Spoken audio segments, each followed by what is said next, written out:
Light house का काम। Purpose of light house. Light house का मुख्य काम समुद्र में जहाजों को रास्ता दिखाना और उन्हें खतरों से आगाह करना होता है। सुरक्षित मार्गदर्शन।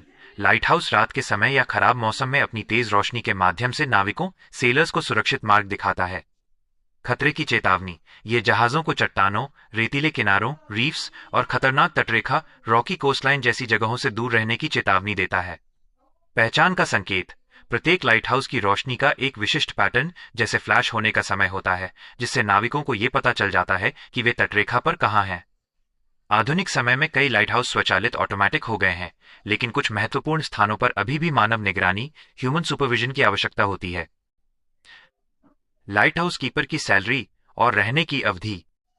लाइट हाउस पर रहने वाले व्यक्ति को लाइट हाउस कीपर या नेविगेशनल असिस्टेंट कहा जाता है।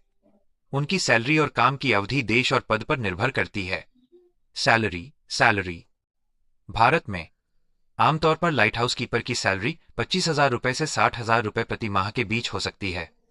विशेषज्ञ तकनीकी पदों स्पेशलाइज्ड टेक्निकल पोजीशंस पर यह 92,300 रुपए प्रति माह तक भी जा सकती है, जो सरकारी वेतनमान पर आधारित होती है।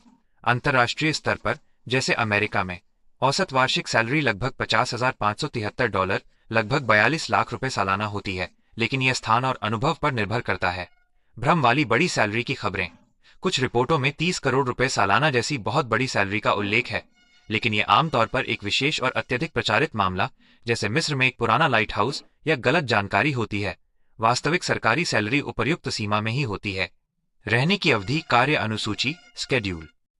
चूंकि यह एक सरकारी नौकरी हो सकती है, इसलिए काम की अवधि रोटेशन पर निर्भर करती है।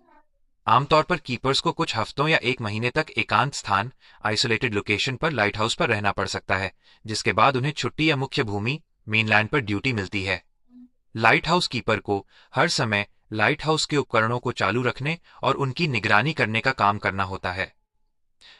क्या आप किसी विशेष